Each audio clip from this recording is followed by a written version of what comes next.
Yes, we're out here with Baja Designs. Some of these guys had a crazy idea, like, hey, let's off-road to the Valley of the Moon. It's kind of cool to see how capable this Bronco is.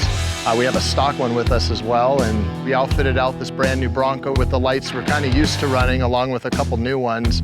Down in the bottom, in the fog pockets there, we added an amber light and a couple clear lights.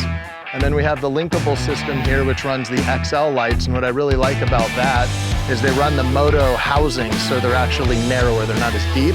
There's 6 on the bumper, and there's 2 up on the A-pillar. So tonight we're gonna turn these lights on and see how this thing works.